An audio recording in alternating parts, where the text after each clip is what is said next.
Oi pessoal, tudo bem? Estou gravando aqui um vídeo espontâneo sobre um tema de meditação das escrituras, tá? É um tema que se discute muito a respeito da salvação dos ricos e dos pobres, né? O quanto a riqueza contribui ou dificulta, né, na salvação e na vida cética e na vida espiritual das pessoas. Então eu resolvi gravar esse vídeo porque, sem querer, eu estou lendo diariamente aqui o Evangelho de São Lucas, na Bíblia da minha biblioteca católica, né, que é muito linda. Estou lendo o Evangelho de São Lucas, eu estava fazendo uma meditação há alguns dias atrás, poucos dias atrás, sobre a passagem do jovem rico, né? Aquela passagem conhecida, vou lê-la aqui também. E na sequência acabei lendo aqui uma outra passagem que acabei meditando também, e foi interessante estabelecer esse comparativo. Eu acho que a gente tem aqui algumas luzes para pensar sobre isso, para pensar sobre riqueza, pobreza e salvação. Então, para a gente descer aqui ao tema, eu vou ler aqui brevemente a passagem do jovem rico, e depois a gente vai ler uma passagem em sequência que eu acho que uma acaba sendo resposta ou um contraponto à outra, ok? Então nós temos aqui no Evangelho de São Lucas, capítulo 18, o seguinte trecho. Então, um dos principais fez-lhe esta pergunta: Bom mestre, o que devo eu fazer para obter a vida eterna? E Jesus respondeu-lhe: Por que me chamas bom? Ninguém é bom, senão só Deus. Tu sabes os mandamentos. Não matarás, não cometerás adultério, não furtarás, não dirás falso testemunho, honra teu pai e tua mãe. E ele disse: Tenho observado tudo isso desde minha juventude. Tendo Jesus ouvido isto, disse-lhe: Ainda te falta uma coisa. Vende tudo quanto tens e dá-os aos pobres, e terás um tesouro no céu. E vem e segue. Vem e segue-me. Mas ele, ouvindo isto, entristeceu-se, porque era muito rico. E Jesus, vendo que ele ficara triste, disse: Quanto é difícil que aqueles que têm riquezas entrem no reino de Deus. É mais fácil passar um camelo pelo fundo de uma agulha do que entrar um rico no reino de Deus. Os que ouviam disseram: Quem então poderá salvar-se? Jesus respondeu-lhes: O que é impossível aos homens é possível a Deus. Bom, essa passagem aqui, muito marcante, todo mundo conhece ela, né? Acho curioso que aqui tem uma piada de Jesus, não sei se vocês identificaram, mas é mais fácil eu passar um camelo pelo fundo de uma agulha do que entrar um rico no reino de Deus. É uma comparação exagerada, ou seja, é uma utilização cômica, né, da palavra aqui. Ele está fazendo um exagero extremo, né, isso é próprio da comédia. Então, né, Jesus Cristo faz uma piada aqui. Então, muito conhecida, né, e nos marca muito. Quer dizer, Jesus Cristo, né, Nosso Senhor, traz essa exigência de doação de tudo para se conquistar o reino de Deus, né? Mas o que me chamou a atenção, quando eu estava lendo a primeira vez, é essa palavra aqui, ó. Mas ele, ouvindo isto, entristeceu-se, porque era muito rico. E Jesus, vendo que ele ficara triste, disse. Então a tristeza aparece aqui duas vezes, isso já é um indicativo, né? A palavra tristeza, né? Entristeceu-se primeiro, depois Cristo reenfatiza isso, né? Vendo que ele ficara triste. Quer dizer, Cristo olhou para a tristeza dele e ele disse isso. O que o Cristo fala é baseado na percepção que ele teve dessa tristeza. Quão difícil é que aqueles que têm riquezas entrem no reino de Deus. Ele vê que o jovem fica triste e responde isso. Agora, olha que curioso. Logo depois, né, tem mais alguns acontecimentos aqui. E logo no próximo capítulo 19 começa assim, com a história de Zaqueu, né, muito conhecido também. Jesus entrou em Jericó e atravessava a cidade. Eis que um homem rico, chamado Zaqueu, o qual era chefe dos publicanos, procurava ver quem era Jesus, mas não o podia por causa da multidão, porque era pequeno em estatura. Correndo adiante, subiu um sicomoro para vê-lo, pois havia de passar por ali. Quando Jesus chegou àquele lugar, levantando os olhos, viu e lhe disse: Zaqueu, desça depressa, porque convém que eu fique hoje em tua casa. Ele desceu a toda pressa e recebeu-o alegremente. Ao ver isso, todos murmuravam, dizendo que Jesus tinha ido hospedar-se na casa de um homem pecador. Entretanto, Zaqueu, posto na presença do Senhor, disse-lhe: Ei, Senhor, que dou aos pobres metade dos meus bens, e, naquilo em que eu tiver defraudado alguém, lhe pagarei 4 vezes mais. Jesus disse-lhe: Hoje entrou a salvação nesta casa, porquanto este também é filho de Abraão, pois o Filho do Homem veio buscar e salvar o que tinha perecido. Então veja que resposta diferente. Ó, aqui no início, do capítulo 19, diz o seguinte: Jesus entrou em Jericó e atravessava a cidade. Eis que um homem rico, chamado Zaqueu, o qual era chefe dos publicanos, procurava ver quem era Jesus. Era um homem rico também. Nós temos um rico aqui e um rico lá, ok? E vejam só, quando Cristo se relaciona com Zaqueu, a resposta que ele dá: hoje entrou a salvação nessa casa.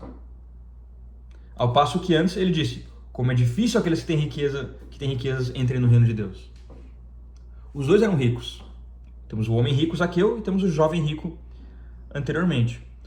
Qual é a diferença entre eles?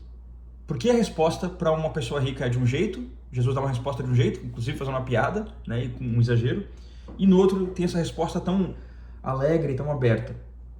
Qual que é a diferença aqui? Olha, eu reparo que existem duas principais diferenças aqui. A primeira é a seguinte: o jovem rico anteriormente, ele fala aqui um pouquinho antes, né, antes do versículo do jovem rico, fala que Cristo estava com os líderes, né, ali daquela sinagoga. E o versículo que fala do jovem rico começa assim: então um dos principais fez-lhe a pergunta. Então esse jovem rico era alguém de prestígio.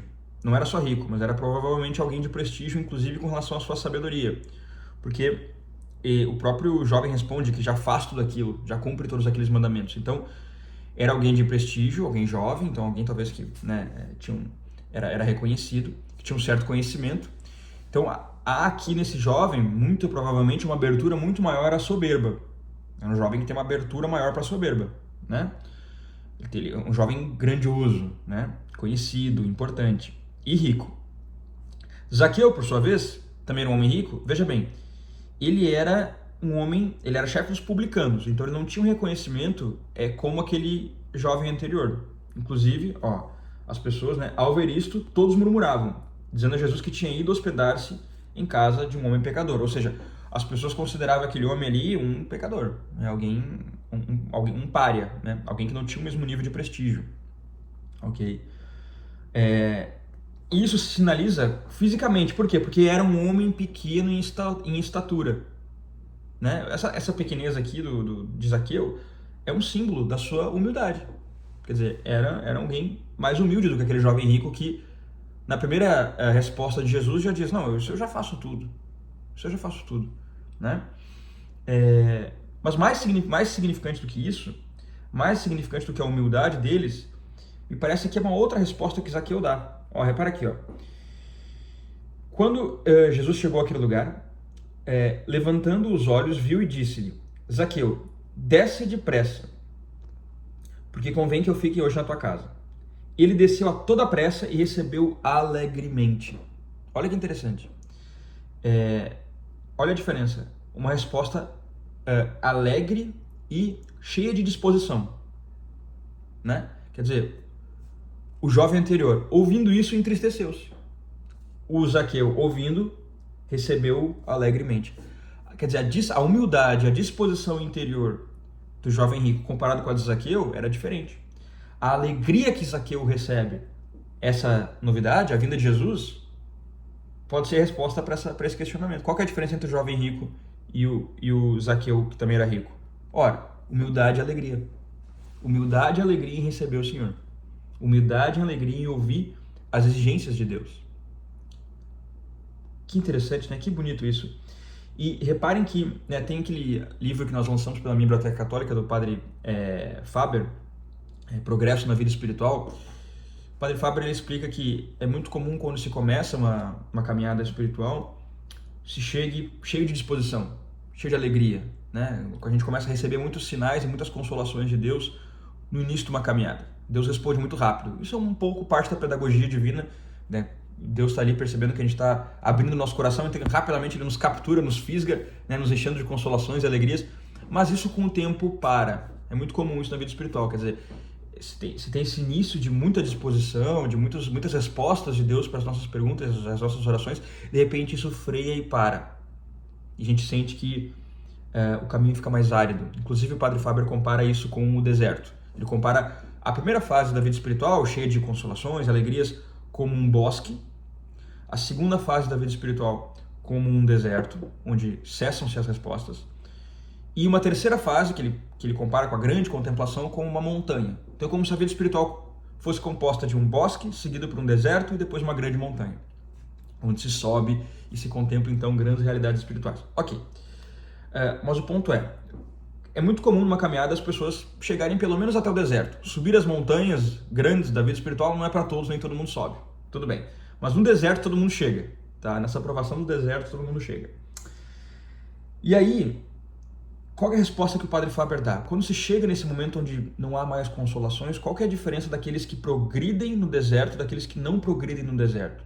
Qual é a diferença daqueles que ficam, que por mais que mantenham-se fiéis na vida espiritual, mantenham-se fiéis à lei de Deus, ainda assim sentem que a vida é dura ou que a vida é árida, né, e que Deus não responde mais? Qual que é a diferença dos que progridem no deserto e dos que não progridem no deserto? A diferença, de acordo com o Padre Fábio, está justamente na alegria e na disposição.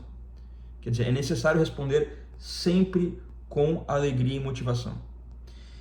Então, me parece que no fim das contas, a resposta interior alegre, né, e disposta é o grande diferencial. É isso que a gente precisa procurar, né? Claro que isso vai acabar se desdobrando em ações. Quer dizer, uma vida interior cheia de alegria e disposição vai acabar se desdobrando em ações de caridade, de alegria, de consolo, enfim, de ajuda aos outros, de criatividade, etc. Enfim, muitos frutos bons vêm dessa disposição interior. Mas a resposta principal está aqui, dentro do nosso coração.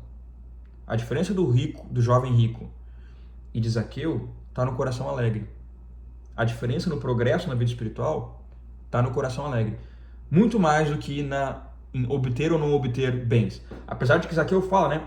Eis, Senhor, que dou aos pobres metade dos meus bens e naquilo que eu tiver defraudado alguém, lhe pagarei 4 vezes mais. Então veja, a exigência anterior de Nosso Senhor é que se desse tudo, né? Cristo fala, vende tudo quanto tens e dá aos pobres. Zaqueu não vendeu tudo que ele tem. Zaqueu vendeu metade, né? Dou aos pobres metade dos meus bens. Mas o que Cristo está vendo ali? Está vendo a disposição. Tudo bem, ele não deu tudo ainda, mas ele respondeu alegre. O coração dele está pronto. O solo aqui está pronto para receber a semente, como tem naquela outra parábola do semeador, né? Esse solo aqui está bom, né? O solo do jovem rico não estava bom, estava um solo raso, onde os espinhos iam vir ali, né? Como diz lá no Evangelho, ou vem a ave de rapina e vai recolher aquela semente, né? Ou os espinhos vão sufocar aquela planta. Em Zaqueu não. O território está bom. Zaqueu não fez exatamente o que Cristo mandou que ele fizesse, certo? Não fez isso. Ele não deu tudo, ele deu metade. Mas havia ali um coração alegre. E Cristo viu isso. E por isso, hoje entrou a salvação nessa casa, porquanto este homem também é filho de Abraão. Que beleza, hein? Que bonito isso. Muito bem, gente. Ficou uma reflexão de hoje, baseada no Evangelho. Abraço e até mais.